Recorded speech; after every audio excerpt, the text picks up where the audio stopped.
आचार्य के द्वारा विरचित समय साल विराजमान है। गाथा अपन 11 प्रारंभ करने वाले हैं। उसके पहले अपन ने सुबह ये चर्चा देखी थी कि 8वें नंबर की गाथा में व्यवहार नहीं की तो आवश्यकता पड़ती है, क्योंकि व्यवहार के बिना परमार्थ का उपदेश नहीं हो सकता है, इसलिए व्यवहार नहीं की आवश्यकता पड़ती है। वास्तव में जिन वाणी में जो व्यवहार नए है वो परमार्थ को समझाने के लिए है, लेकिन लोग व्यवहार नए का अर्थ वो परमार्थ समझाने वाला नहीं समझते। व्यवहार का अर्थ लोग प्रायः दया, दान, पूजा, व्रत, उपवास समझते हैं। इसलिए जब ये लोग कहते हैं कि व्यवहार नए का अवलंबन छोड़कर निश्चय का अवलंबन लेना, तो लोग इसका अर्थ ही गलत समझते हैं। लोगों में ऐसी भ्रांति हो जाती है कि व्यवहार नए छोड़ना माने दया, दान, पूजा, भक्ति छोड़ देना, ये अर्थ नहीं होता है। व्यवहार नए छोड़ना माने हमने जो तुम्हें व्यवहार के द्वारा भेद प्रभेद करके आत्मा को समझाया था, जो संयोग से आत्मा का ज्ञान कराया था, वो सब विकल्प छोड़ देना और एक अभेद अखंड आत्मा का अनुभव करना, ये व्यवहार नए को छोड़ना है और निश्चय नए को ग्रहण करना है। दया, दान, पूजा, भक्ति करना या छोड़ना, न ये व्यवहार है न ये निश्चय है। वास्तव में दया, दान, पूजा, भक्ति तो जीव को भूमिका के अनुसार आए बिना रहते नहीं, वैसा राग आता ही आता है। लेकिन लोगों में स्वाध्याय का अभाव होने के कारण और प्रॉपर समझने के नहीं समझने के कारण, नयों का ज्ञान नहीं होने के कारण मोटा मोटी अपनी बुद्धि से भेद कर लिया कि दया, दान, पूजा, भक्ति करना व्यवहार है और आत्मा की बात करना निश्चय है। ये बिल्कुल रॉन्ग है, बिल्कुल गलत, ऐसा है ही नहीं। आत्मा की बात करना भी व्यवहार है, आत्मा को समझाना भी व्यवहार है, आत्मा में ज्ञान है, दर्शन है, सुख है, ये सब व्यवहार है। क्यों? क्योंकि भेद करके समझाना ये सब व्यवहार है। निश्चय क्या है? निश्चय तो अपने अभेद अखंड आत्मा का अनुभव करना, उसका नाम निश्चय है। इसलिए जगत में लोगों को एक भ्रम हो जाता है कि दया दान पूजा भक्ति करने लगे तो हम व्यवहारी हो गए, और दया दान पूजा भक्ति छोड़ दिया तो हम निश्चय वाले हो जाएंगे। ऐसा वस्तु का स्वरूप नहीं है। तो अपन ने 8 नंबर की गाथा में क्या पढ़ा था कि आचार्य कहते हैं कि मलेच्छ की भाषा में समझाने पर ही उसे समझ में आता है। ऐसे ही जो जीव अवेद अखंड आत्मा से अपरिचित है, और अगर उसे आत्मा आत्मा हम कहते रहेंगे तो वो बेचारा आत्मा आत्मा नहीं समझ पाएगा। इसलिए उसको आचार्य भेद के द्वारा, लक्षण के द्वारा आत्मा की पहचान कराते हैं। और जब उसे आत्मा की पहचान हो जाती है तो फिर उस भेद करने की अब कोई आवश्यकता नहीं है। अब वो भेद करने की आवश्यकता जहाँ थी वहाँ थी, और अब तुम्हें आत्मा समझ में आ गया तो अब आचार्य कहते हैं कि तुम भेद छोड़ दो, माने व्यवहार छोड़ दो। तो वो व्यवहार छोड़ दो माने दया दान पूजा भक्ति छोड़ दो, ये अर्थ नहीं है। वो व्यवहार छोड़ दो माने भेद के द्वारा विकल्पों में जो तुम आत्मा का ध्यान करते रहते हो, अब वो विकल्पों से भी दृष्टि हटाओ और अभेद अखंड आत्मा का अनुभव करो। साफ अभेद अखंड आत्मा का अनुभव क्यों करें? भेद के द्वारा आत्मा का अनुभव करने में क्या प्रॉब्लम है? प्रश्न समझ में आया? भाई मैं ज्ञान हूँ, मैं दर्शन हूँ, मैं जानने वाला, मैं देखने वाला, हम ऐसा अनुभव करें तो इसमें क्या प्रॉब्लम है? अभेद अखंड आत्मा का अनुभव करना क्यों जरूरी है? इसलिए जरूरी है कि भेद में आनंद की प्राप्ति नहीं होती। भेद में विकल्प होता है और आकुलता होती है, और अभेद में निर्विकल्प होता है और आनंद होता है। जैसे आप भोजन करते हो तो भोजन का जैसे रसगुल्ला दिया आपको, तो रसगुल्ला कैसे खाना, ये सोचते हुए खाना, ये कैसे बना है, इसमें क्या क्या डला है। अगर आप इतने विकल्पों में रसगुल्ला खाओगे तो आपको रसगुल्ला का मजा नहीं आएगा। रसगुल्ला का मजा कब आएगा? कि रसगुल्ला के सारे विकल्प छोड़ के, और ये रसगुल्ला है ये भी विकल्प छोड़ के, केवल और केवल रसगुल्ले में डूबना, मजा आ गया, तो मजा आता है। और अगर भोजन करते समय, रसगुल्ला खिलाते समय कोई आपकी पत्नी, आपकी माँ रसगुल्ले के बारे में बातें करती जाए तो आप क्या कहते हो? शांत हो जाओ, पहले शांति से खाने दो, कहते कि नहीं? ये शांति से खाने दो का मतलब क्या है? मुझे विकल्प मत कराओ, मुझे इसका आनंद लेने दो। तो लोक में तो सभी होशियार है कि आनंद कैसे लिया जाता है, लेकिन आत्मा का आनंद लेना किसी को नहीं आता, क्योंकि सबने आत्मा के आनंद के नाम पर एक कल्पना गलत कर रखी है, और बस वो कल्पना में उलझा रहता है और कहता साहब आनंद तो आते ही नहीं, आनंद तो आते ही नहीं। तो आनंद इसलिए नहीं आता है कि तुम और हम अभेद की दृष्टि नहीं करते, अखंड की दृष्टि नहीं करते, अपने भगवान होने का आनंद नहीं लेते। हमेशा नजर काहे पे रखते हैं? केवल भेद पर, पर्याय पर। जैसे देखो, अभी मैंने आपसे कहा, मैंने क्या क्या आचार्य कह रहे हैं अपने से, ठीक है कि नहीं? कहो तो एक पढ़ाओ, समझ में आया? देखो ये पहले इसी से पढ़ाते हैं तो आपको मजा आए। पढ़ो, गाथा पढ़ो। व्यवहारो भूदत्तो भूदत्तो देस्थितो दोषो दृढयो भूदत्तमस्तु खलु सम्मा दिट्ठि हवति जीवो व्यवहार नय अभूतात् दर्शित शोध नय भूतात् भूतात् आस्थित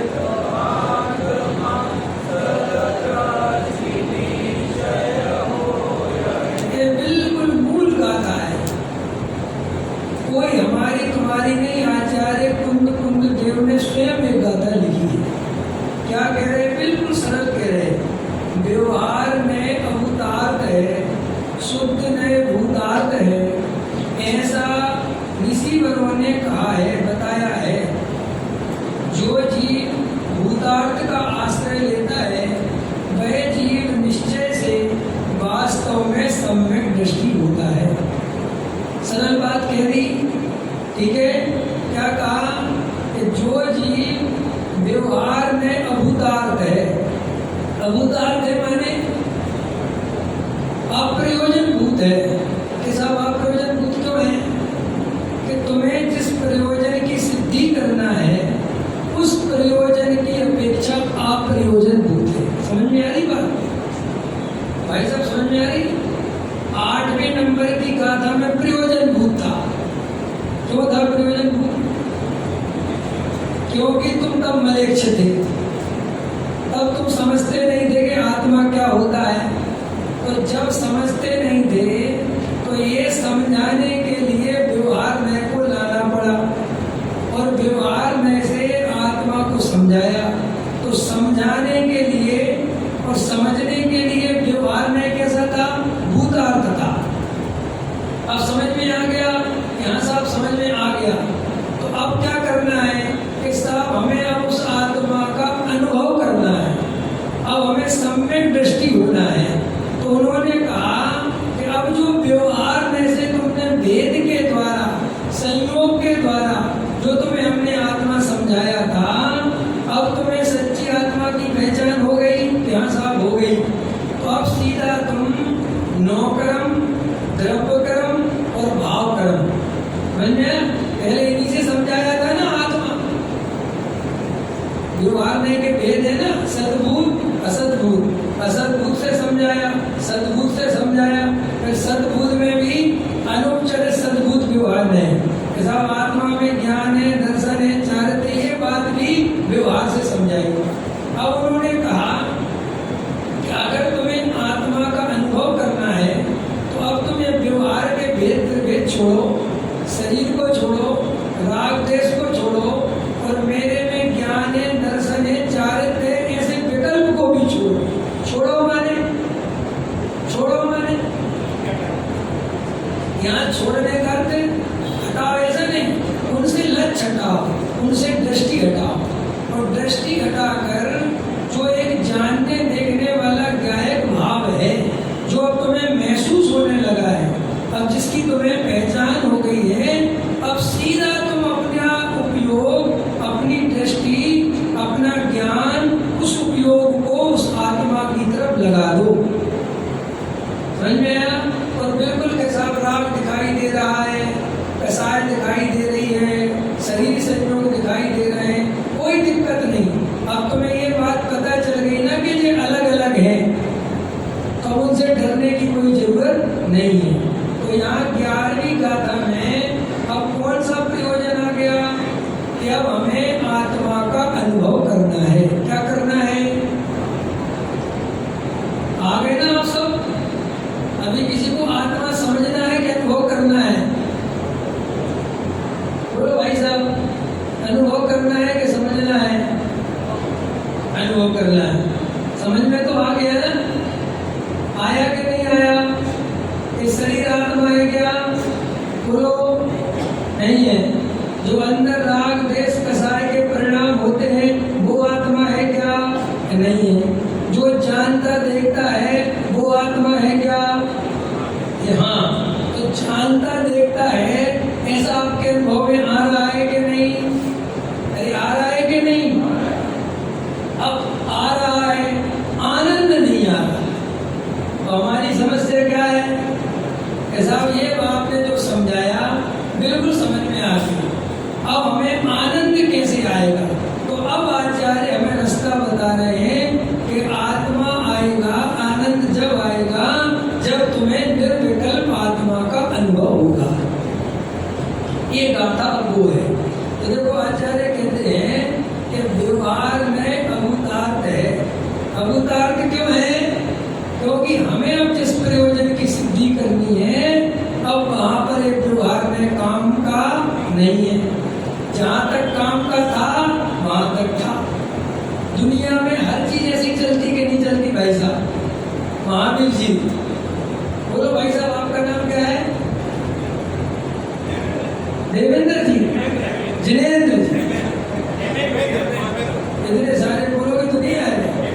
हेमेंद्र जी, कोई जिनेंद्र हेमेंद्र समय की बात। आपका नाम क्या है? संदीप जी। बिल्कुल सरल बात है ना। क्या भाई, दुनिया में हर चीज का एक सिस्टम है कि नहीं? भाई आप बाजार में केला खरीदने गए तो छिलका समेत खरीदना कि बिना छिलके खरीदना? बोलो जल्दी। तो वहां छिलका प्रयोजनवान है कि नहीं? लेकिन जब केला खाने की बारी आ जाए तो छिलका समेत खाना कि छिलका उतार के खाना? बोलो जल्दी। तो वहां तुम्हें निश्चय व्यवहार में दिक्कत क्यों नहीं होती? वहां कोई ऐसा व्यक्ति नहीं है जो ये कहता है कि भाई साहब ये छिलका तो बहुत काम का है, इसने केले की रक्षा करी है, मैं किसी कीमत पर छिलका नहीं छोड़ूंगा। कोई को प्रॉब्लम? बोलो साहब। जब लेते हो तब पूरा छिलका ही देख के लेते हो, अंदर का तो माल दिखता नहीं। छिलका जैसा हो उसके आधार से निर्णय करते हो कि अंदर का माल भी कैसा होगा। ऐसे जो आचरण इतना फेमस है जगत में, उसका कारण ये है कि किसी चीज का आत्मा का अनुभव तो दिखता नहीं, समझ में आया? उसका आचरण देख के ही अंदाजा लगाते हैं कि ये अंदर से कैसा होगा, समझ में आया? और इसी चक्कर में क्या गलती होती है कि लोग मायाचारी कर लेते हैं, अंदर से छलकपटी होते हैं और बाहर में आचरण ओढ़ लेते हैं, इसीलिए अपन धोखा खा जाते हैं। तो आचार्य कहते हैं कि तुम दूसरों के संबंध में भले ही धोखा खा जाओ, लेकिन खुद के संबंध में तो नहीं खा सकते ना। जय जी। भाई खुद मैं अंदर से क्या हूँ? देखो, जैसे मैं यहाँ प्रवचन कर रहा हूँ तो तुम लोगों को लगेगा पंडित जी बहुत अच्छे हैं, कितने धार्मिक आदमी है, हो सकता है तो मान लो मेरे बारे में, लेकिन हो सकता है मैं अंदर से महापापी पाखंडी हूँ, लेकिन वो तुम्हें पता नहीं चल सकता क्योंकि तुम्हारे पास उसका पता करने का कोई उपाय नहीं। लेकिन मेरे को तो मेरा तो पता चल सकता है ना कि मैं अंदर से कैसा हूँ। पकड़ में आया? तो बाहर में दुनिया में व्यवहार में की प्रॉब्लम कभी नहीं होती, किसी को नहीं होती। अपन जिस नाव में बैठे और जब किनारा आया तो नाव छोड़ना के पकड़े रहना। अपन ने जिस गुरुजी से आत्मा समझा और जब अपन को आत्मा मिल जाए तो गुरुजी को छोड़ना के पकड़े रहना। बोलो, छोड़ना, इसमें क्या डरना? लेकिन अपन ऐसे लोग हैं कि जगत में सब जगह चतुर हैं, लेकिन धर्म के क्षेत्र में अपने से ज्यादा मूर्ख खोजना मुश्किल है, नहीं है? कितना जगत कैसा अंदर अंदर बना हुआ है। कोई फोटो पे लड़ाई कर रहा है, कोई भगवान पे लड़ाई कर रहा है, कोई गोत्र पे लड़ाई कर रहा है, कोई शास्त्र पे लड़ाई कर रहा है, और ये जाने बिना के लड़ाई करने का फायदा क्या है? भाई जिस प्रयोजन की जो सिद्धि हो गई, बात खत्म हो गई। लेकिन अपन उस परंपरा को पकड़ रख लेते हैं। गुरु गोविंदो खड़े, क्या है? काके लागू पाओ, बलहारी गुरु आपकी, गोविंद दियो बताए। तो ठीक है, बिल्कुल ठीक है। क्या कह रहा है कि बलहारी गुरु आपकी, गोविंद दियो बताए। तो गुरु जी के चरण पकड़ के बैठ गया। तो गुरु जी ने कहा कि अब जा तो गोविंद के पास। कह रहा ना, मैं तो ना जाऊं, क्योंकि आपने मुझे गोविंद बताया, मैं आपका उपकार कभी नहीं चुका सकता। और गुरु के चरण पकड़ के बैठा रहे, तो गोविंद बताने का फायदा क्या हुआ? ऐसे ही किसी ने हमें आत्मा बताया, इसीलिए तो उपकार है किसी महापुरुष का, किसी का, कि उन्होंने हमें आत्मा। अब हमने आत्मा तो एक तरफ रख दिया और वो व्यक्ति को पकड़ लिया। बोले साहब आपका परम उपकार है। बोले क्यों?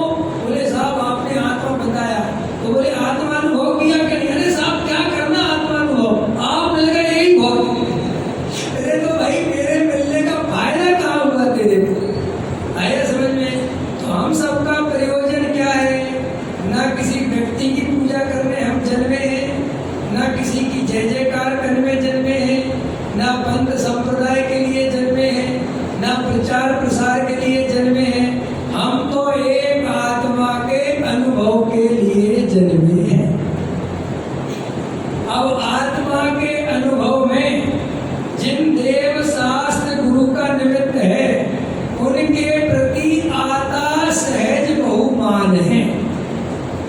जबरदस्ती का बहुमान नहीं, सहज। हे प्रभु, आपने मुझे मेरा गायक बताया, इसलिए बार बार आपके प्रति बहु भाव आता है। लेकिन वो अहो भाव में ही लगा रहे और वो आत्मा का अनुभव नहीं करे तो भी आचार्य कहते हैं बेचारा बहुत चूक जाएगा। ऐसे ही हम मोक्षु बने, आत्मार्थी बने और मात्र इस बात से प्रसन्न हो गए कि हमें तो सच्ची बात सुनने मिल गई, लेकिन अब उस आत्मा के अनुभव में नहीं गए तो हमारा ये भाव भी चला जाएगा। इसलिए प्रयोजन क्या है? ना हमें किसी के पीछे दौड़ना है, हमें केवल यहाँ जो आचार्य कह रहे हैं कि एक भूतार्थ की शरण ले और आत्मा की अनुभूति कर। ठीक है साहब संदीप जी? तो व्यवहार में छोड़ना के पकड़ना ऐसा लड़ाई झगड़ा है ही नहीं। जब उसकी जरूरत है तब उसे पकड़ना और जहाँ उसकी जरूरत पूरी हो जाए वहाँ छोड़ना। और व्यवहार में छोड़ना माने कोई दया दान पूजा भक्ति छोड़ना, ये अर्थ बिल्कुल भी नहीं है। समझ में आया? अगर दया दान पूजा भक्ति छोड़ना व्यवहार छोड़ना होता तो फिर ज्ञानी तो दया दान पूजा भक्ति करते ही नहीं, लेकिन सच्ची दया दान पूजा भक्ति तो ज्ञानी ही करते हैं। अज्ञानी कर ही नहीं सकता। क्यों नहीं कर सकता? बोलो जल्दी। एक आदमी यहाँ से तिजारा गया, ठीक है, कहाँ गया? और मैं नहीं गया। और वो तिजारा गया और वहाँ भगवान की बहुत पूजा भक्ति करी और मैं नहीं गया और मैंने नहीं भी की, मैंने तो यहीं के कर लिए। ठीक है, तो ज्यादा भक्त कौन है? बोलो वो के मैं? देखो अभी आप जवाब नहीं दे सकते जब तक आपको ये ना बता दूं कि उसका जाने के पीछे अभिप्राय क्या है। अगर उसका अभिप्राय है कि तिजारा जाऊंगा तो रुपया पैसा मकान बढ़ जाएगा, बच्चे मिल जाएंगे, तो देखो उसके अंदर में अभिप्राय में खोट है, तो वो सच्ची भक्ति कर ही नहीं सकता। वो हमेशा भगवान की भक्ति भी करेगा तो लोभ के वशीभूत होकर करेगा, और सच्ची भक्ति तो लोभ के वशीभूत होकर नहीं होती, भगवान की सच्ची महिमा आवे तो होती है। क्लियर हो गया? तो व्यवहार में समझ में आया?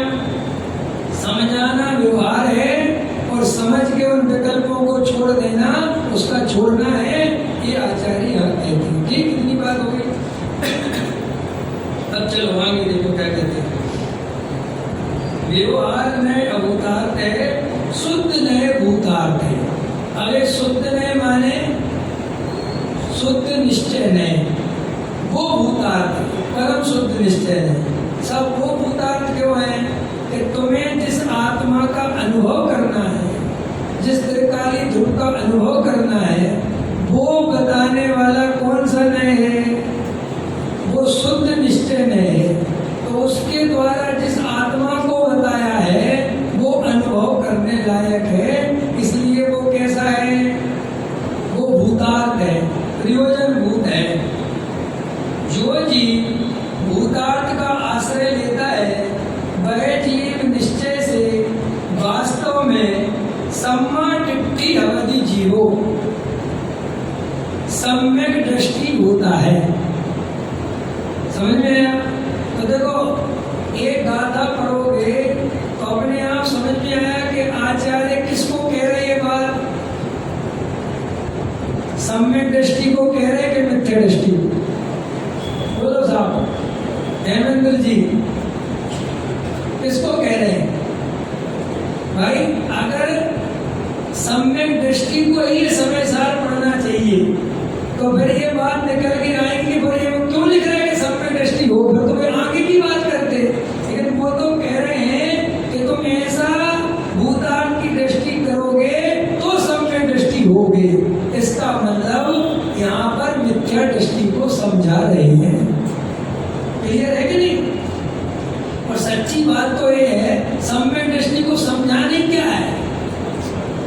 सम्यक दृष्टि ने तो सब समझ ही लिया है।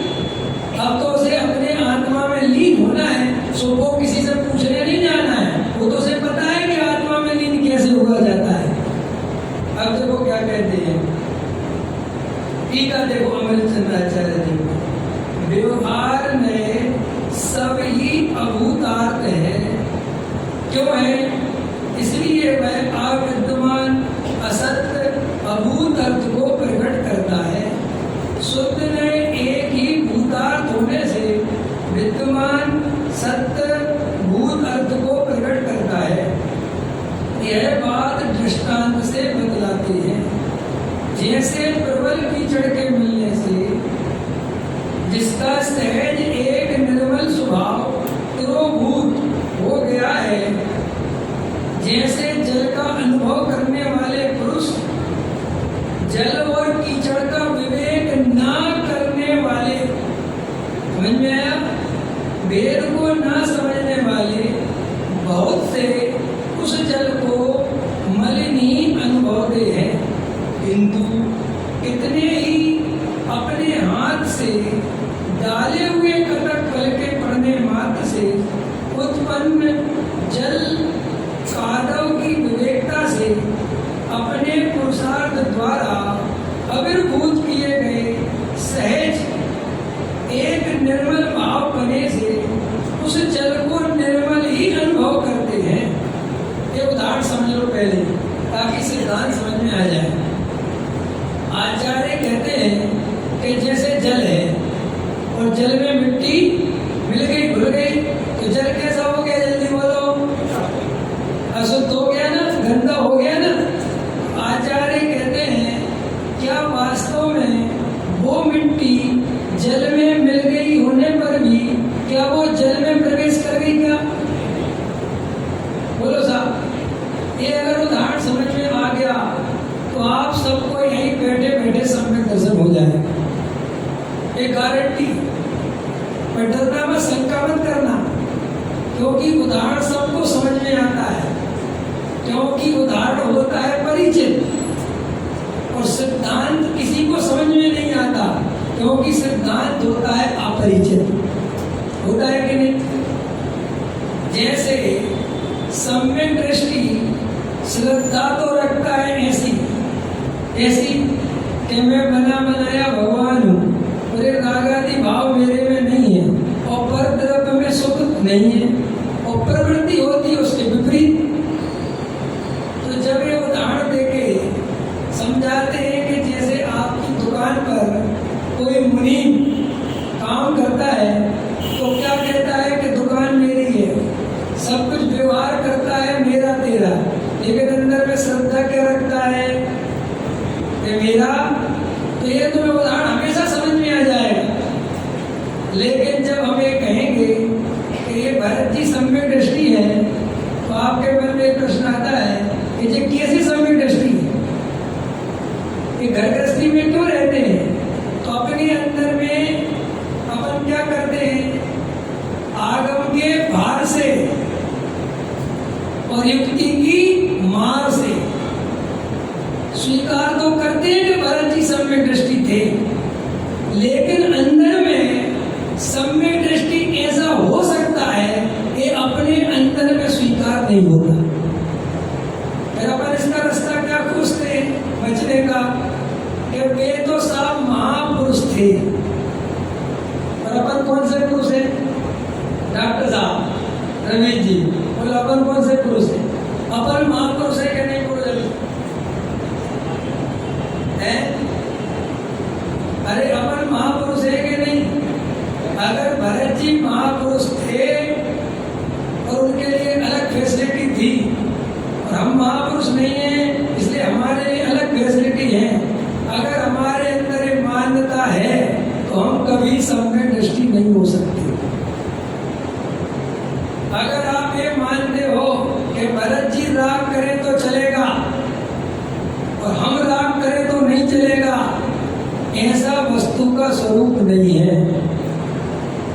भूमिका के अनुसार भरत जी की भी जो कमजोरी थी उनको भी राग आता था, और हमारे अंदर की जो कमजोरी है उसका राग हमें भी आता है। जैन धर्म में सभी आत्माएं एक समान है, एक जैसी है, कोई आत्मा छोटी बड़ी नहीं है। इसलिए भेद नहीं करना कि साहब तीर्थंकर तो अलग होते हैं, हम नहीं, सभी आत्माएं एक जैसी है। कभी वो तीर्थंकर भी हमारे ही जैसे थे और उन्होंने जो सम्यक दर्शन लिया था ना, ऐसा ही लिया था जैसे हम और आप प्रयास कर रहे हैं। किसी ने हाथी की पर्याय में लिया, किसी ने शेर की पर्याय में लिया, हम तो उनसे अच्छे हैं, हमसे कम मनुष्य की पर्याय में ले रहे भाई। देखो ये अंदर में जब तक वो सिद्धांत क्लियर नहीं होगा तो वो उदाहरण तो सबको समझ में आएगा, लेकिन वो सिद्धांत समझाने के लिए उदाहरण दिया है, उदाहरण समझने के लिए नहीं सिद्धांत दिया है भाई। अब उदाहरण पे आओ तो मिट्टी और जल पीछे वाले भाई साहब समझ में आ रहा है सबको? भाई साहब एक बार बताओ, आप लोग इतने पीछे क्यों बैठते हो? आगे आओ तो सारी कुर्सी खाली डली। आप लोगों के पीछे बैठने से पता मुझे क्या प्रॉब्लम होती है कि मेरी नजर पीछे जाती है तो मुझे ऊंचा बोलना पड़ता है। मुझे लगता है लोग बेचारे इतने पीछे बैठे, मेरी आवाज पहुंच रही होगी कि नहीं पहुंच रही होगी, इस चक्कर में मेरा गला खिसता है। अच्छा, हवा के चक्कर में बैठे हो, कोई बात नहीं, कोई बात, तुम हवा खाओ, हम गर्मी कर रहे हैं। तो यहाँ पर वो पानी आचार्य कहते उसमें कीचड़ मिल गया, मिट्टी मिल गई, ठीक है, तो वो पानी गंदा है कि नहीं? बोलो हाँ या ना। अभी जो समझो पहले आगे मत बढ़ो, क्रम से, गंदा है कि नहीं? है, बिल्कुल गंदे की बात नहीं, गंदा है। पहले तो ये नट्टी करो कि गंदा है। अब आचार्य कहते गंदे का अर्थ समझो। वो मिट्टी क्या पानी के स्वभाव में मिल गई? बोलो जल्दी। या वो पानी मिट्टी में मिल गया क्या? नहीं।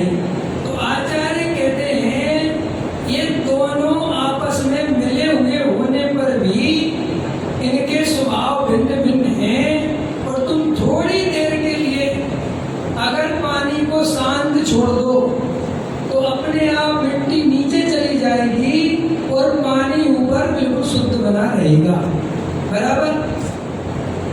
अब आचार्य उदाहरण देते हैं कि जो अज्ञानी जीव है, कौन जीव है? वो बेचारा ये बात नहीं जानता, ये पानी अलग है और मिट्टी अलग है। तो वो ये सोचता है कि गंदा पानी है, ये मलिन पानी है, इसको कभी पी नहीं सकते, बराबर। और शुद्ध पानी है नहीं भाई, अलग से कोई शुद्ध पानी है नहीं, तो बेचारा मलिन पानी को ही पीता रहता है। किसको पीता रहता है? मलिन पानी को, क्योंकि उसको ये विधि पता नहीं है कि मलिन पानी को अगर इसमें कटक फल या थोड़ा जल्दी करना है तो फिटकरी डाल दो, कटक फल डाल दो, वरना शांति से छोड़ दो तो वो अपने आप बैठ जाएगा। वो ये नहीं जानता और बेचारा वो गंदा पानी पीता है अथवा नहीं पीता।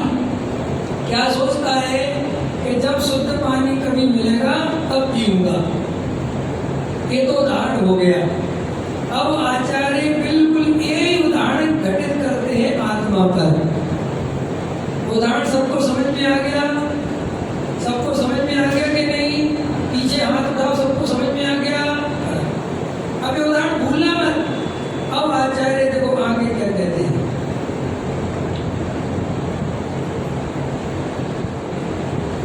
इसी प्रकार प्रबल कर्मों के मिलने से, अब देखो क्या कह रहे संदीप जी, प्रबल कर्मों के मिलने से जिसका सहज एक ज्ञायक भाव तिरोभूत हो गया है। कैसे तिरोभूत हो गया? वो पानी गंदा कैसे हो गया था? मिट्टी के मिलने से। यहाँ जो आत्मा है, जो ज्ञायक भाव है, वो कैसा हो गया? कर्म के उदय से। क्या कहते हैं? तिरोभूत हो गया, माने आत्मा जो ज्ञायक भाव है वो तो ढक गया, वो तो देता नहीं, और आत्मा रागी, द्वेषी, क्रोधी, मानी, लोभी दिखाई देता है। हम सबको अपना आत्मा कैसा दिखाई देता है? रागी द्वेषी दिखाई देता है कि नहीं? बराबर, ये प्रॉब्लम है हमारी। ठीक, अब क्या कहते हैं आचार्य? इसी प्रकार प्रबल कर्मों के मिलने से जिसका सहज एक ज्ञायक भाव द्रवीभूत हो गया, ऐसे आत्मा का अनुभव करने वाला पुरुष, वहां कौन सा पुरुष था? जो मलिन पानी को अनुभव कर रहा था। यहाँ कौन सा पुरुष है? जो रागी द्वेषी आत्मा का अनुभव कर रहा है। हम सब कैसे आत्मा का अनुभव कर रहे हैं? बोलो जल्दी, कर रहे कि नहीं? अनुभव कर रहे कि नहीं? कि आत्मा का अनुभव नहीं कर रहे? इसलिए आपसे कोई पूछे कि आपको आत्मा का अनुभव है कि नहीं, तो आप जल्दी से कहते नहीं है। बोला करो है। कौन सी आत्मा का? रागी द्वेषी आत्मा का। ठीक, अब देखो क्या कहते हैं। ऐसे आत्मा का अनुभव करने वाले पुरुष आत्मा और कर्म का विवेक, किसका विवेक? आत्मा अलग है और कर्म अलग है। जैसे मिट्टी अलग है और पानी अलग है, ऐसे मिट्टी माने कर्म और पानी माने आत्मा। ठीक, आचार्य कहते आत्मा और कर्म का विवेक ना करने वाला, विवेक माने होता है भेद ज्ञान, समझ में आया? ऐसा भेद ज्ञान, ऐसा ना जानने के कारण कि कर्म अलग है और आत्मा अलग है। यहाँ कर्म माने क्या? कर्म माने 3 प्रकार के कर्म लेना, 9 कर्म, द्रव्य कर्म और भाव कर्म। जब भी कर्म शब्द बोला जाए कि कर्म मेरे से भिन्न है, तो कर्म का अर्थ वो ज्ञानावरणादि अकेले नहीं लेना कि शरीर संयोग माने 9 कर्म और ज्ञानावरणादि द्रव्य कर्म और रागादि विकारी भाव भाव कर्म। तो देखो क्या कहते हैं, आत्मा और कर्म का विवेक ना करने वाले व्यवहार से विमोहित, कैसे विमोहित है वो? व्यवहार से विमोहित हृदय वाले तो उस आत्मा को जिसमें भावों की विश्व रूपता माने अनेक रूपता प्रकट है, ऐसा अनुभव करते हैं। हम दिन रात कैसे आत्मा का अनुभव करते हैं? बोलो, अनेक भाव वाला अनुभव करते हैं। संदीप जी समझे क्या बोल रहे हैं? अभी मंदिर में आ गए तो कैसा अनुभव करने लगे? मैं श्रोता, और अभी मंदिर से बाहर जाएंगे तो मैं पिता, मैं पुत्र, मैं व्यापारी, मैं डॉक्टर। तो ऐसे दिन भर में 24 घंटे में हमारे अंदर कितने तरह के परिणाम उत्पन्न होते हैं? कोई गिनती है उनकी? कितने तरह के भाव निरंतर एक एक समय परिणाम बदलता रहता है। तो आचार्य कहते हैं अज्ञानी जीव उन अनेक भावों रूप जिस समय जो भाव हुआ ऐसा में हो गया। महावीर जी ऐसा में हो गया। कैसा हो गया? कि मैं महावीर हो गया, मैं विवेक कुमार हो गया। आत्मा विवेक कुमार हो सकता है क्या? बोलो जल्दी, कि हमारी मान्यता में हो गया कि नहीं हो गया? तो आचार्य कहते हैं कि ऐसी अनेक रूपता प्रकट है, ऐसा अनुभव करते हैं, इसका नाम है मिथ्या दर्शन, इसका नाम है मिथ्या दृष्टि, इसका नाम है पर्याय दृष्टि, इसका नाम है संसार, इसका नाम है मोह, इसका नाम है दर्शन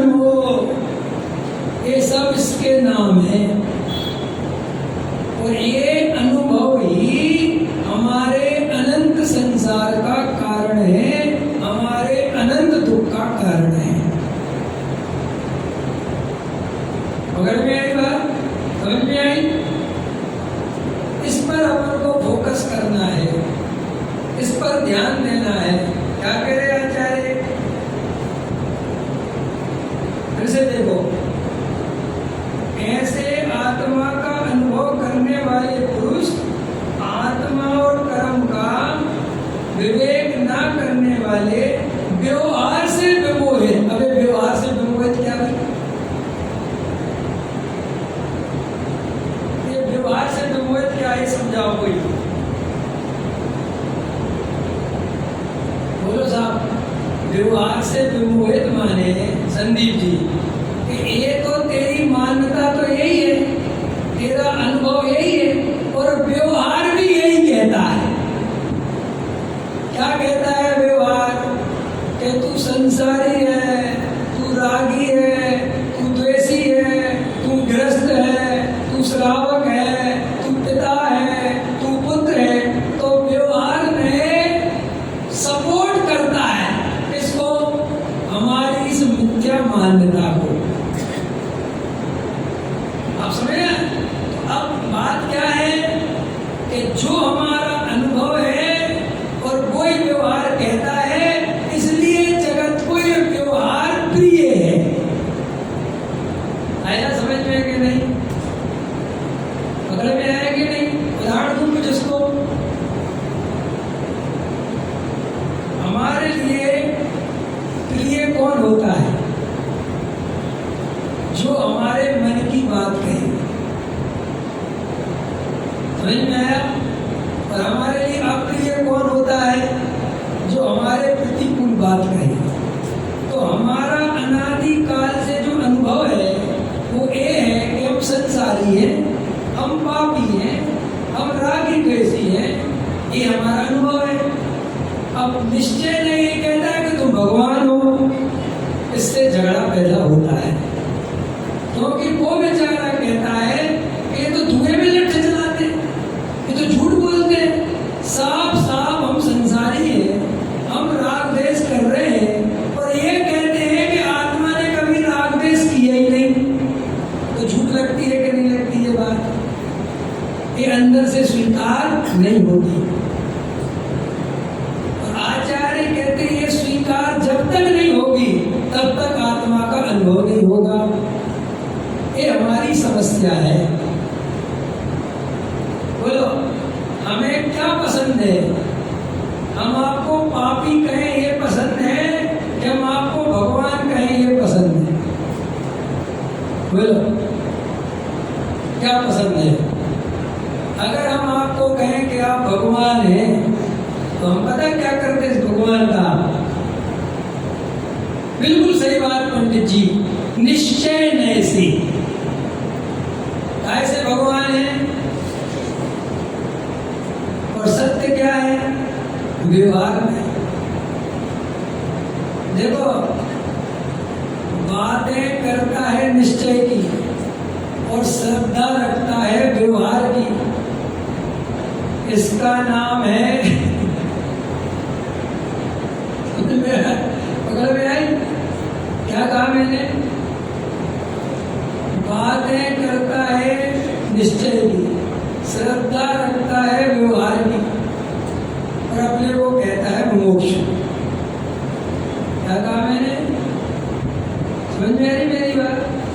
और एक आदमी है बातें भी व्यवहार की करता है और श्रद्धा भी व्यवहार की रखता है, तो उसके साथ तो कोई समस्या खड़ी होती नहीं, क्योंकि जैसा बोलता है वैसा ही मानता है।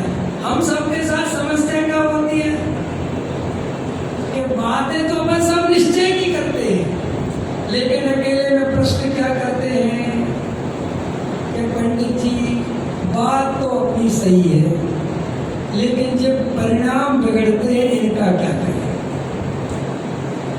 ये भाव तो हमारे दिवाए समझ कहता तो है कि हम भगवान हैं, लेकिन नजर काय पे लगी हुई है। तो हमने कहना तो सीखा कि हम भगवान हैं, लेकिन अंदर में लक्ष्य पर्याय का रखा। ये बिल्कुल ऐसी बात है कि कि हम द्रव्य स्वभाव से भगवान हैं। कैसे भगवान हैं? लेकिन हमें पसंद द्रव्य स्वभाव वाला भगवान नहीं है, हमें पसंद पर्याय वाला भगवान है। बोलो, हमने कहा आप भगवान हैं तो आपको खुशी नहीं मिलती, लेकिन हमें कहें कि 2 भाव बाद तुम भगवान बनोगे, अरे बाबा ठीक, माने हमारा रस काय में पड़ा है, पर्याय में भगवान कैसे बने इसमें पड़ा है। लेकिन मैं बना बनाया भगवान हूँ, इसमें हमारा कोई आनंद नहीं आता। और आचार्य कहते हैं जो जीव द्रव्य स्वभाव वाले भगवान में संतुष्ट होगा वो ही पर्याय में भगवान बनेगा, और जो पर्याय का चश्मा लगाएगा और द्रव्य की बात करेगा तो उसे कभी द्रव्य का अनुभव नहीं होगा। एक थोड़ी बात समझ में आई मैंने क्या कहा? हमारे जीवन में हो क्या रहा है कि व्यवहार से हम अंदर से विमोहित हैं। देखो कैसी बात है, जैसे मैं अभी आपको 3 दिन से निश्चय नहीं की बात समझा रहा हूँ, ठीक है, और 4थे दिन मैं ही अगर ट्रैक बदल दूं, कुछ नहीं होता। शुद्ध शुद्ध करने से क्या होता है? शुद्ध करने से भाई साहब पहले जीवन में चर्या लाओ। चर्चा करने से क्या होता है? तुम्हारा 1 मिनट में वो 3 दिन का प्रवचन एक तरफ और एक चर्या वाला प्रवचन एक तरफ चालू हो जाएगा, क्योंकि हमारे अंदर में भरा पड़ा है कि चर्या चर्या चर्या, और चर्या मतलब जड़ की क्रिया। कोई आत्मानुभूति हमारा अर्थ नहीं होता। जैसे मैं आपसे कहूं कि अपने जीवन में चर्या में लाओ तो क्या देता बताओ भाई साहब? किसी को चर्या का मतलब आत्मा की अनुभूति करो, ये समझे में नहीं आता। तो आचार्य हमें यहाँ सावधान करते हैं व्यवहार से विमोहित हृदय वाले, क्योंकि व्यवहार का कोटा बहुत बड़ा है, व्यवहार में बड़ा आकर्षण है, निश्चय में बड़ा रुखा है, और व्यवहार में बड़ा मिठबोला है। जैसे कई लोग होते ना मिठबोले होते हैं और अंदर में बहुत जहर रखते हैं, लेकिन बोलेंगे इतना प्यार से कि तुम्हें ये लगेगा कि यही आदमी बहुत बढ़िया है। लेकिन जब उसकी सच्चाई पता चलती है तो पता चलता है कि यार बहुत गड़बड़ मामला है। जैसे व्यवहार क्या कहता है कि देखो भैया मंदिर बनाओ, प्रभावना करो, दया दान करो, जीवों की मदद करो, जियो और जीने दो। ये कितना अच्छा लगता है व्यवहार, लगता है कि नहीं भाई साहब? सबकी मदद करनी चाहिए। कल जो प्रवचन किया था सुबह व्यवहार का, कितना अच्छा लगता है। पंडित जी कितना बढ़िया बता रहे। और जब ये कहो कोई किसी को मार ही नहीं सकता, कोई किसी को बचा ही नहीं सकता, कि सबके दिमाग में घंटी बजती है क्या बोल रहे हैं। क्योंकि हमें अंदर से मैं बचा सकता हूँ, मैं मार सकता हूँ, ये मान्यता इतनी मजबूती से अंदर बैठी हुई है कि हम निश्चय नहीं की बात सुनते रहते हैं, लेकिन अंदर से वो व्यवहार नहीं जाता। ये आचार्य अपने को व्यवहार से विमोहित हृदय वाले उस आत्मा को जिसमें भावों की विश्व रूपता अनेक रूपता प्रकट है, ऐसा अनुभव करती है। हम सब क्या अनुभव करते हैं? कोई अपने को करने धरने वाला रागी द्वेषी अनुभव करते हैं। किस कारण करते हैं? कि हमें कर्म का और आत्मा का भेद ज्ञान नहीं है। देखो क्या कहते हैं, किंतु भूतार्थदर्शी शुद्ध नयन को देखने वाले अपनी बुद्धि से डाले हुए शुद्ध नयन के अनुसार बोध होने मात्र से, देखो क्या कह रहे आचार्य साहब, यहाँ तो क्या डाला था अपन ने? कतक फल फटकरी। यहाँ पे क्या कह रहे? अपनी बुद्धि से, अपनी बुद्धि से माने अपने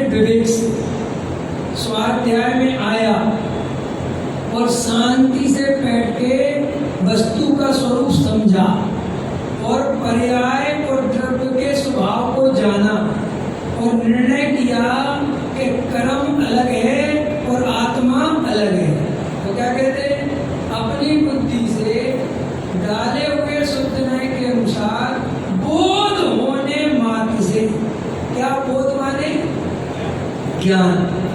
बोध माने ऐसा अनुभव में आ गया कि अरे ये ज्ञान तो अलग है और राग अलग है, दोनों अलग अलग है कि नहीं? अच्छा, आप में से ज्ञान और राग अलग अलग किसको दिख रहा है? हाथ उठाओ। किसी को नहीं दिख रहा? क्या बोला डॉक्टर साहब? विवेक जी क्या बोला है? ज्ञान अलग है और राग अलग है। ऐसा किस किस के अनुभव में आ रहा है? किसी के नहीं आ रहा।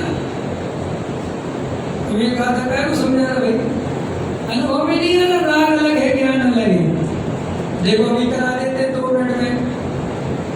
अभी तुम्हारे अंदर जो विकल्प चल रहे हैं और उन विकल्पों को जानने वाला जो है वो उन विकल्प रूप है कि अलग है? उन विकल्पों में मिल गया है कि अलग रह के जान रहा है कि विकल्प आ रहा है? बोलो जल्दी।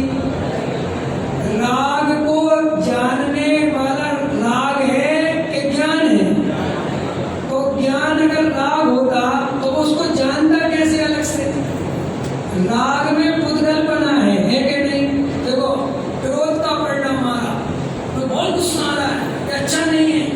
इस समय भी एक क्रोध के परिणाम को जानने वाला अलग है कि नहीं? अलग है कि नहीं? तो ऐसा अपने को बोध हो गया कि ज्ञान अलग है और राग अलग है। ऐसा बोध हुआ ना, अनुभव हुआ ना। अब आचार्य कहते देखो ये बोध हुआ और शरीर अलग है, ये सब लगा लेना, कल समझाया था। शुद्ध न्याय के अनुसार बोध होने मात्र से उत्पन्न आत्मा और कर्म के विवेक से, अब देखो अब बोध हुआ, क्या बोध हुआ कि आत्मा और कर्म ये भिन्न भिन्न है, ये भेद ज्ञान हो गया। अपने पुरुषार्थ द्वारा भाई साहब, क्रमबद्ध पर्याय के द्वारा, काल लब्धि के द्वारा, ये लिखा कि पुरुषार्थ के द्वारा लिखा। तो जो लोग ये कहते हैं कि हम पुरुषार्थ को नहीं मानते, उनको ये लाइन पढ़नी चाहिए। भाई साहब साफ साफ कह रहे पुरुषार्थ के द्वारा। तो जो स्वयं प्रश्न पूछा था ना क्रमबद्ध पर्याय का, एक क्रमबद्ध पर्याय इसीलिए समझाई थी कि तुम ये वाला पुरुषार्थ कर सको। ये समझ में आया? भाई ये वाला पुरुषार्थ कैसे होगा? जब तुम्हारे हमारे अंदर से एक घर गृहस्थी का बोझा उतरेगा, समझ में आया?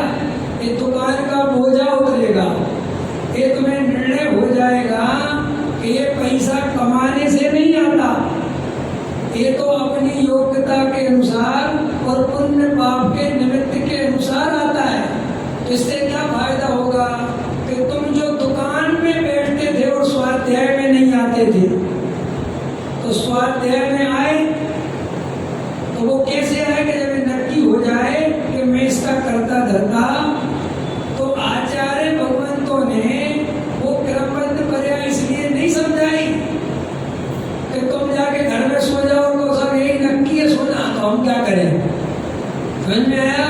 तो इसका अर्थ तो ये है कि अगर तुम्हें सोना है तो भाई साहब तुम क्रमबद्ध के नाम से सो चाहे वैसे ही सो, तुम्हें सम्यक दर्शन होने वाला नहीं है, ये बात गारंटी है। एक भाई साहब बोले मेरे से, बोले पंडित जी कोई भी कार्य पुरुषार्थ के बिना नहीं होता। मैंने कहा बिल्कुल नहीं होता। तो बोले मिथ्या दर्शन के लिए क्या पुरुषार्थ करना पड़ता है?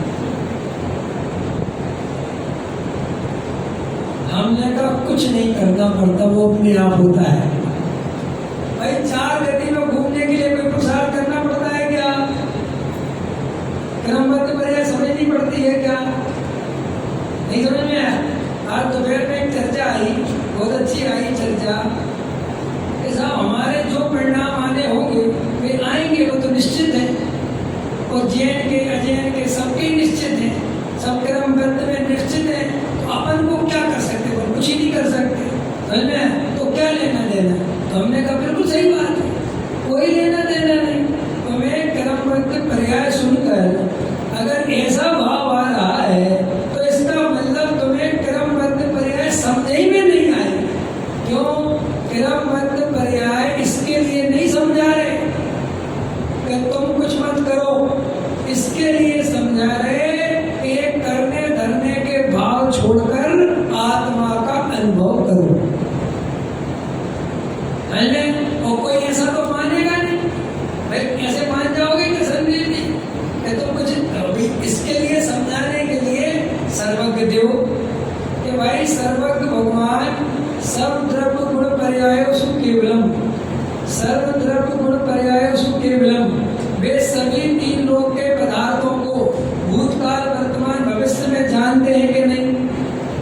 जानते हैं तो परिणाम सुनिश्चित है, तब जानते हैं कि नहीं? तो सब क्यों समझा? इसलिए समझा रहे कि तू ये जगत से चिंता हटा दे, ये कर्तृत्व का बोझा हटा दे और निर्विकल्प आत्मा का अनुभव कर। गुरुदेव श्री ऐसा कहते थे कि द्रव्य की दृष्टि के बिना कोई भी जीव कभी भी क्रमबद्ध पर्याय के मर्म को नहीं समझ सकता।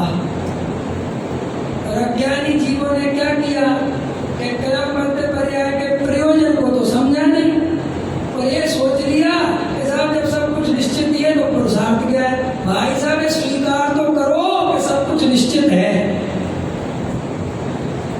इसमें कितना पुरुषार्थ है कि नहीं? करके देखो, 2 दिन दुकान पे ताला डाल के देखो, पता चलेगा कितना मुश्किल पड़ता है। तो आचार्य कहते हैं कि तुझे अपने प्रयोजन की सिद्धि करनी है, उलझना नहीं, उलझना नहीं। भाई आचार्य कहते हैं कि हमने क्रमबद्ध पर्याय इसलिए नहीं बताई कि तू जाके घर में सो जा और घर गृहस्थी में उलझ जा, इसलिए बताई कि तू सुलझ जा, क्योंकि वो तेरे अनुसार परिणमन नहीं होता। वहां जो परिणमन जैसा होना है गारंटी से वैसा ही होता है। तो साहब इससे क्या होगा? आत्मा के ध्यान में मन लगेगा। देखो इन भावों का कर्ता आत्मा नहीं है, ये बात क्यों समझाई आचार्यों ने? बता सकता है कोई? महावीर जी ये बात थोड़ी समझो। ये जो परिणाम होते हैं भाई साहब, ये परिणाम हम करते हैं कि नहीं करते? बोलो। इन दोनों में से मैं परिणाम का करता हूं और मैं परिणाम का करता नहीं हूं, दोनों बातों में से हमारे प्रयोजन की सिद्धि किस बात से हो गई? देखो कभी भी जीवन में हम लौकिक में कभी कंफ्यूज नहीं होते। जैसे आपको सनापत से इंदौर जाना है, ठीक है, तो लक्ष्य काय का रहता है? इंदौर का। कहीं और दूर जाना है, समझ लो दिल्ली जाना है, इंदौर भी बीच में आएगा और भी रास्ते आएंगे, तो अभी हमारा लक्ष्य कहाँ रहता है? बोलो जल्दी। हमें कोई लेना देना नहीं बीच में क्या पड़ रहा है, हमारे ज्ञान का गेट बनते हैं, लेकिन अपन अपना लक्ष्य नहीं छोड़ते। धर्म में अपन ऐसा क्यों नहीं करते? अगर आप धर्म में भी ये बात पढ़ना सीख जाएंगे कि ये कथन किस प्रयोजन से किया जा रहा है, कभी झगड़ा नहीं होगा। लेकिन अपन क्या करते हैं, वहां प्रयोजन पे नहीं ध्यान देते, अपन शब्द पकड़ते हैं। ऐसे देखो एक कितनी बेवकूफी चीज है। जैसे आचार्य ने कहा कि तू इस शरीर का कर्ता धर्ता नहीं है, जो कहा, समझे मेरी बात? अब अपन कहते साहब शरीर का कर्ता धर्ता आत्मा है कि नहीं? तो एक्चुअल में तो रियल में तो कर्ता धर्ता है नहीं, पहली बात वास्तव में नहीं, क्योंकि शरीर अलग है और आत्मा अलग है। लेकिन जो अज्ञानी बाहर घूम रहा है ना, जिसे आत्मा का अनुभव नहीं करना, उसको ये बात समझने का कोई फायदा है? बोलो जल्दी बोलो, क्यों? उससे कहो दर्शन, शरीर और आत्मा अलग है, होंगे तो क्या करना? क्योंकि उसका लक्ष्य आत्मा का अनुभव करना है ही नहीं। समझना, ये बहुत गहरी बात समझा रहा हूँ। ऐसे ही जो आदमी दया दान पूजा भक्ति में तीर्थों की वंदना में लगा हुआ है, अपने व्रतोपवास में लगा है, उसको हमने कहा कि दादा हमें आत्मा का अनुभव करना है, वो कह रहा मुझे नहीं करना, मुझे कोई लेना देना नहीं तुम्हारे आत्मा से। तो भाई साहब उसके लिए शरीर और आत्मा अलग है, ये समझाने की बात ही खत्म हो गई। क्यों समझाना उसको, पकड़ना ध्यान से।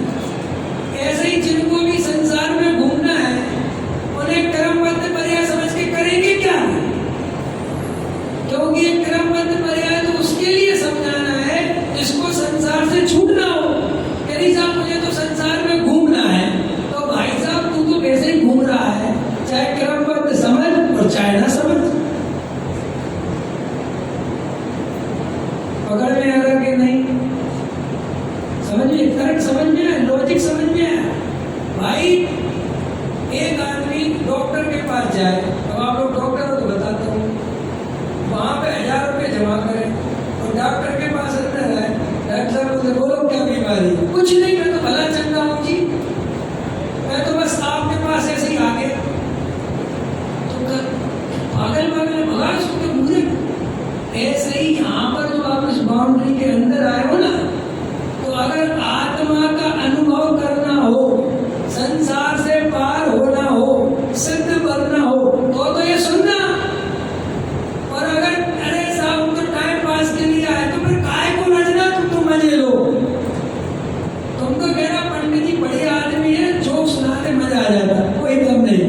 लेकिन अगर अनुभव करना हो तो गंभीरता से समझना कि इनने क्या बात किस अपेक्षा कही है। ये समझ में आ रही है आपको इस बात? तो बोलो आप में से आत्मानुभव किस किस को करना है, हाथ उठाओ। देखो कई लोगों को तो अभी भी नहीं करना, तो वे नहीं करने वाले पर यही हटके रहेंगे। इनने से कैसे कह दिया व्यवहार नहीं करना चाहिए, इनने कैसे कह दिया पूजा छोड़ उसको, क्योंकि उसके प्रयोजन पर नजर नहीं है। और जिसकी प्रयोजन पर नजर है उसे सब समझ में आता है। आया समझ में क्यों नहीं? देखो बड़े पंडित जी रविंद्र जी थे ना, तो एक बात बहुत अच्छी कहते थे, ये बात समझाने के लिए कि व्यवहार में है कि नहीं। कि एक व्यक्ति अपने बच्चे को बाजार में लेके जा रहा है और मंदिर ले जा रहा है। कहाँ ले जा रहा है? अब उसका बच्चा रास्ते में कहता है पापा देखो खिलौनों की दुकान, कुछ नहीं है, देखो पापा कितना बढ़िया सामान, कुछ नहीं है। तो वो कहते थे ये जो पिता कह रहा है कुछ नहीं है, कुछ नहीं है, झूठ है कि सच है? बोलो साहब, आपसे पूछता हूँ, आप अपने बेटे को ट्रेन में बैठा के ले जा रहे हैं और आप दिल्ली जा रहे हैं और रास्ते में आपका क्या क्या पड़ता है, रतलाम जो जो कुछ पड़ता है, कोटा फूटा। अब बेटा कह रहा पापा देखो कोटा आ गया, चलो उधर चलते। अरे कुछ नहीं है, बेकार के बैठ जाना। तो कोटा है कि नहीं? अरे बोलो हाँ या ना। तो फिर आपने मना क्यों किया? क्योंकि भाई साहब हमारा प्रयोजन कोटा है ही नहीं। ऐसे ही आचार्य कहते भाई हम तुझे आत्मा का अनुभव कराना चाहते हैं और तू ये पूछता है कि दया दान पूजा भक्ति करें कि नहीं। यही तो झगड़ा है। ये बात अगर अपने को समझ में आ जाए कि हमारा प्रयोजन क्या है, तो झगड़ा बिल्कुल नहीं होगा। जैसे हमने आपसे कहा कि भैया 2 घंटे की पूजा मत करो, 1 घंटे की करो, तो एकदम कोई झगड़ा कर देखो देखो पूजा चढ़ाते हैं। अरे भाई पहले पूरी बात तो सुन ले। तूने हमसे कहा कि पंडित जी हमारे पास 24 घंटे में से 2 घंटे मिलते हैं मेरे को। कितने घंटे मिलते हैं? अब तू पूरे 2 घंटे पूजा में खर्च कर देता है। तो करुणा करके पंडित जी ने या मुनिराज ने ये कहा कि देख बेटा ऐसे तो तेरा भाव ही चला जाएगा, तू 1 घंटे की पूजा किया कर और 1 घंटे स्वाध्याय करा कर। क्योंकि पूजा करना है भगवान को अपनी सुनाना, और और स्वाध्याय माने भगवान की सुनना। तो दोनों बराबर होना चाहिए कि नहीं? लेकिन वो क्या सोचता है कि ये तुम्हारी पूजा छुड़ा रहे, जबकि पूजा नहीं छुड़ा रहे, तेरे पास समय कम है उसके हिसाब से तुझे बता रहे। ऐसे ही कई लोग कहते साहब करना नहीं हो, पढ़ना के नहीं। अरे भाई पढ़ना, अगर तुम्हारे पास दिन भर बहुत समय हो तो भैया पढ़ना, लेकिन तुम्हारे पास समय ही घंटा भर का है और तुम उसमें आत्मा समझने के बजाय कर्म प्रकृतियां समझते फिरोगे तो आत्मा का अनुभव कब करोगे? प्रयोजन क्या है? अब जो त्यागी व्यक्ति हैं या निर्वृत्त वाले जीव हैं उनको तो खूब स्वाध्याय करना चाहिए, क्योंकि समय है। अगर स्वाध्याय नहीं करोगे तो करोगे क्या?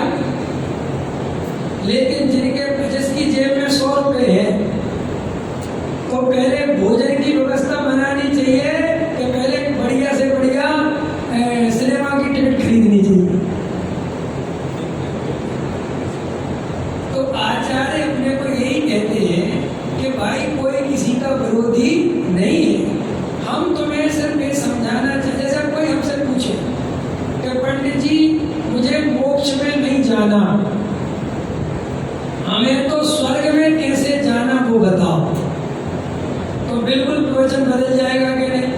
कि भैया एक काम कर, खूब दयादान पूजा भक्ति में लगा रहे, स्वर्ग पहुंच जाएगा। लेकिन तुमने प्रश्न क्या किया कि हमें आत्मानुभव कैसे हो ये बताओ। तो जब आत्मानुभव का प्रश्न है तो उत्तर भी फिर यही आएगा कि ये दयादान पूजा भक्ति में धर्म नहीं है, इनसे भिन्न आत्मा की तरफ दृष्टि करोगे तो ही धर्म होगा। क्लियर हो गई बात? तो चलो अभी का समय हो गया क्या? हाँ हो गया। अभी देखो ये गाथा इतनी ली ना, इसमें बहुत माल है। कल सुबह अपन इसके आगे का वेद ज्ञान करेंगे।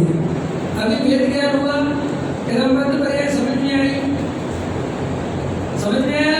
हर सिद्धांत का प्रयोजन सिर्फ ये है कि तुम्हें आत्मा का अनुभव हो जाए। भाई एक द्रव्य दूसरे द्रव्य का करता धरता नहीं है, ये बात किसे समझना चाहिए? बोलो। जिसे आत्मा का अनुभव करना उसके लिए, और जिसे करने ही नहीं आत्मा का अनुभव, उसके सामने एक द्रव्य दूसरे द्रव्य का करता धरता नहीं है, क्या फर्क पड़ता है उसकी बातों से? आया समझ में? तो हम सबका प्रयोजन आत्मा का अनुभव करना है।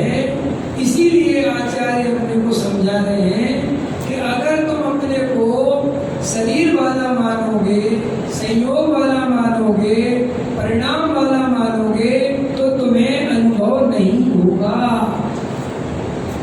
इसलिए वेद ज्ञान करा रहे हैं ताकि हमें शुद्ध आत्मा का अनुभव हो जाए।